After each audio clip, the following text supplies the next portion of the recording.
Welcome back, fellow travelers. This is Make It Destination, and my name is Amanda, and this is where I help you make it to your destination. So this week, we're going to be talking about what kind of traveler are you?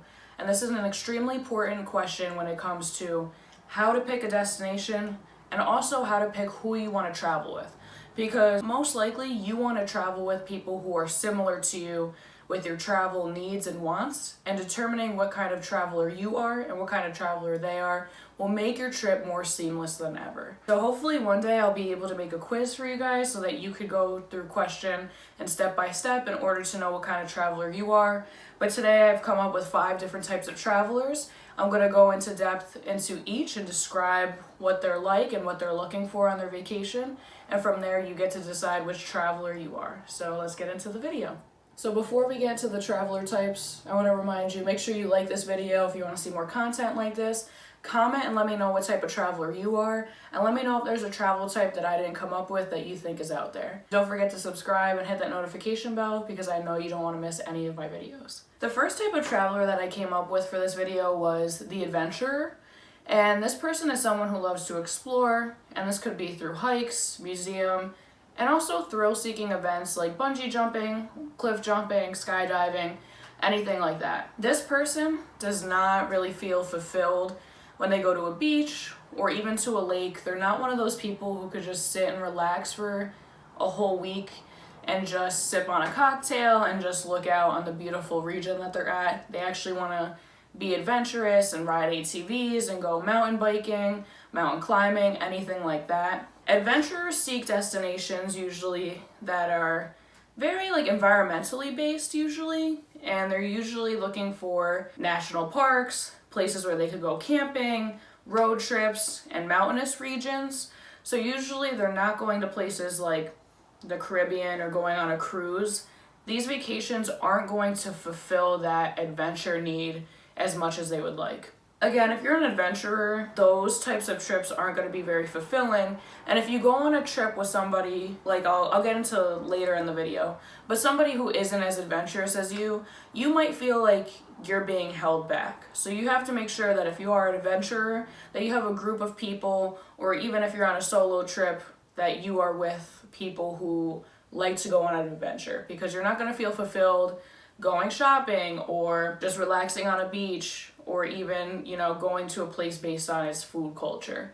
So this is just somebody who likes to be physically active, and this is extremely important when choosing destinations, because you have to make sure that that destination actually fulfills that adventure seeking side of yourself. If you go to Miami, Florida, it might be nice for a day or two, but you're not going to feel as though the vacation is fulfilling enough for you. So make sure when you're looking at destinations, and you could look at my How to Pick a Destination 2021 edition video that I did a week or 2 ago. I think that will really help you decide how to safely fulfill that adventure need, just because in a lot of different places, safety measures aren't as strict as the US, so you just want to make sure you're doing it safely. But overall, the adventurer is a pretty cool person, and personally, I'm not this type of traveler. I'm usually very cautious. I'm not looking for thrill-seeking events. But I always admire people who are adventurers, and these people usually tend to do extremely well on YouTube because they are doing something that other people aren't, or aren't willing to do, or don't look to do at first. And then they go out and try and find out that they love thrill-seeking events. So that's the first type of traveler, and now let's get into the second type. Our second traveler is the complete opposite of the adventurer. So as I was sitting and thinking and writing this list, I know a lot of people who are like this, and I'm not usually this type of traveler. Usually, I want to do it once I come back. Honestly, I usually forget. And this second type of traveler is the materialistic traveler. So this is somebody who chooses destinations based on the shopping experience they're going to get. So some people want to go somewhere where they can't find those products in their hometown. So a lot of people like to go to South Korea for their Korean cosmetics. Yes, you can buy them online, but there is just something different about that in-person shopping experience, and they really crave those experiences, and that's what makes a vacation great for them. They usually need a ton of luggage because they are planning on bringing a ton of things back. Again, you do get charged extra if your luggage is over a certain amount, So they usually try to bring more than one bag just so that they could fulfill those shopping needs. And then materialistic travelers usually crave places that have name brand clothing or cosmetic places or just regions where shopping is at the forefront. So again, this is the complete opposite of the adventurer. They're most likely not looking for an environmentally unique location. They're usually looking for a big city. So, you know, when Sam and I went to Las Vegas, there were a lot of name brand clothing. Beverly Hills has a lot of name brands. Seoul, Hong Kong, Shanghai. Trying to think of anything else. But they're looking for places where they can get a different localized or corporate shopping experience. So this isn't somebody who's just going souvenir shopping. I personally am not a big fan of souvenir shopping. I do bring home souvenirs for my family and friends. But this isn't just, I wouldn't consider myself a materialistic traveler if you do get souvenirs. This is somebody who goes and chooses their activities based on the shopping availability of the region. So if that sounds like you, then you're the materialistic traveler, and you should choose destinations that have specific stores that you want to go to and shopping experiences that you want. If you go to an adventurous place, that's not going to fulfill that for you, and you're going to feel as though when you come back that you missed out on something. So make sure that you know yourself and you ask yourself these questions of, what do I want to do when I'm on vacation? What activities are fun and fulfilling for me? And if it tends to be shopping experiences, then you're a materialistic traveler. All right, so that's a materialistic traveler. Now we're going to get into the third type of travel. Okay, so this third traveler type is 100% me, and I've just found this out through traveling. And, you know, you might not figure out what type of traveler you are just by watching this video. It's usually by trial and error and just going on different vacations and seeing what you like to do and seeing what you don't like to do. So this third type of traveler is the foodie, and they travel based on local cuisines that they want to try, and they look for experiences that are surrounded by food, such as different restaurants, street food, and in the case of Japan and Korea, you know, convenience stores that have unique food types. They're usually open to a variety of different destinations based on the cuisines that are intriguing. And again, you could tell I'm a foodie traveler because in my last video, most of the travel shows that I watch are surrounded by food. I think you could learn a lot about a culture and its history, find out the availability of various ingredients through a country's food, and I think there's a lot of passion and love behind the creation of different dishes. It is difficult to find quote-unquote local cuisine, especially as a tourist, if you're staying in touristy areas, but I feel like if you're watching these shows or you try to go to non-touristy areas, you will be able to find local cuisine. I do find fulfillment in exploring different restaurants, exploring different foods. I think it's just a very unique experience that you get, and usually my trips are surrounded by the food scene and looking up restaurants and writing them down and searching for those unique experiences that you won't be able to get from your hometown. So if that sounds like you, then you're definitely a foodie, and you should go to places that fulfill that. You know, going to a place that feels kind of gimmicky or kitschy isn't really going to fulfill your food scene, because it's most likely going to have several chain restaurants and there might not be as many local restaurants or a street food scene. So you have to keep this in mind when you are traveling. And I would say for the foodies out there, make sure you watch the shows that I mentioned in my last video. I've been loving Street Food Asia. It's been inspiring me to plan an international trip somewhere in Asia for either 2022 or 2023. And it's just something that you don't get in the United States, and I do think that it's an experience that you will remember for the rest of your life. So if you are a foodie traveler, we are very similar in that, and you could tell that my channel is kind of geared toward food. But now we're going to get into the fourth type of traveler after we talked about the little foodies out there, and yeah, let's get to it.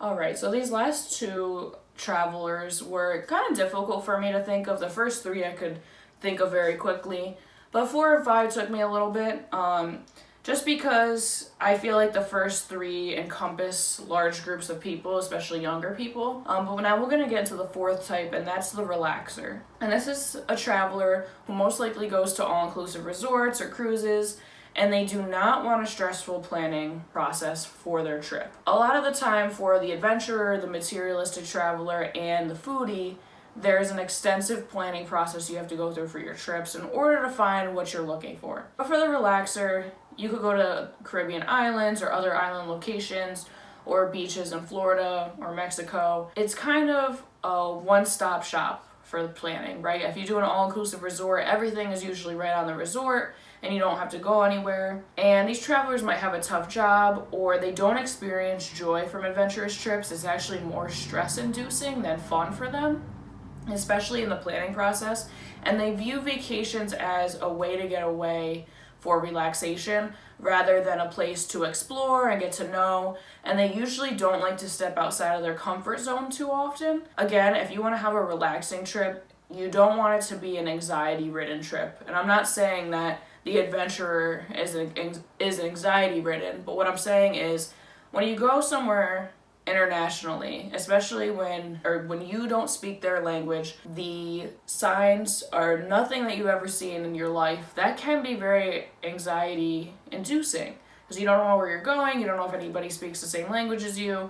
And so usually the relaxer wants to get away but not too far away where they're outside of their comfort zone. They tend to center their trips around a beach or a lake and somewhere that's serene and peaceful and has an environmental feature that is deemed as calming in kind of the human perspective. They're not really ones to go to museums or a place that takes them time and energy to think about. It's kind of something where it's like, oh, okay, if it's there, I'll do it, but there's not a strict itinerary. So usually the relaxer just wants to get away and wants to have a stress-free vacation through the planning process when they're there and when they come back. So if this is you, that's totally fine. There are trips where you could take where you need to just focus on yourself and just relax for a week or two. And there are a lot of people like this, especially after the pandemic. I think a lot of people are still very stressed out and they're realizing, that they want to do life changes. And when they go on vacation, they don't really want to have it be something that they have to plan extensively, especially now with our places reopening, what lockdown measures are there, so on and so forth. So now we're going to get into the fifth type of traveler, and don't forget to leave me a comment and let me know what type of traveler you are. Last but not least, this traveler was someone that, again, it took me a little bit of time to think about, but I also thought there should be fine lines in between each category. So the fifth one is the jack of all trades traveler, and this is somebody who's a little bit of each one of the travelers that I mentioned. So they might be a mix of all four. Will they be equally balanced? Most likely not. But I also think it depends on the destination. And the destination may change the type of traveler you are. So if you go to a Caribbean island, sometimes there isn't as much to explore historically, or the energy of Caribbean islands tends to be one of relaxation and just to get away. So maybe even if you're not the relaxer, you might tend to relax a little more on a Caribbean island than if you went to, let's just say, Germany or Poland or Spain, right? You might be more adventurous in those locations and less relaxed because of the energy of the location. The foodie experience or traveler type can be mixed in with others. So you could be a foodie traveler and also be an adventurous traveler. You might want to go on extensive hikes and go camping and go through caverns and caves and all that sort of stuff. But when you're looking for food, you might want to have that foodie experience and experience the culture of the region that you're going to. So I don't think there are fine lines between each one of these categories. I really think you can be a blend of both. And you might just really want a well-rounded trip, and you might want to do one or two adventurous things and then go to some really good restaurants or go to good street food vendors. And then one day go to the shopping mall or, the shopping centers and see what they have to offer and then relax for another day. So I think you can make your trip very well-rounded, and it does depend on the destination that you're going to. You have to ask yourself, what types of things does the destination offer? How many places do I want to go to? Do I just want to stay in one city or do I want to go to multiple? And of course, as you add cities and towns and go from one place to the next, it's going to make the planning process more and more complex. But at the end of the day, I think you'll be very happy once you go there and experience each city and allow yourself to feel what it's like to be each traveler. You could be outside of your comfort zone just for one day. Usually you might not be the adventurous type, but you're like, hey, I'm on vacation, I want to try something new. and you're the adventurer. And there could even be food adventures, right? It could be a food that you've never tried in your life, and that's adventurous for you. Everybody has their own definition of what it's like to be adventurous, or to be a foodie, or to be a materialistic traveler, or to relax. So I think you really can be a jack of all trades traveler. And I think if you are, it does make your trip well-rounded, and it will be one of those trips that you remember for the rest of your life. It could be very life-changing to relax one day and try different food another, and just really open yourself up to a different side of yourself. So I really hope this video helped you decide which traveler type you are, and also makes you realize what type of traveler types your friends and family are. And I'm not saying, put these labels on people and say, okay, you're only adventurous or you're only the foodie traveler, but make sure that you're traveling with people who have similar travel wants and needs as you, because if you don't, it might make your trip a little comfortable. If you want to do one thing and your partner or your family members want to do something else, and it might leave you unhappy, and you just spent all this money and time planning this trip for a vacation you might be unhappy about. So I hope this video helped you choose what type of traveler you are. Don't forget to like this video, comment and let me know what type of traveler type you are. Y'all already know I'm the foodie traveler, but I tend to try to be a mix. And don't forget to subscribe and hit the notification bell, and thank you so much for watching this video.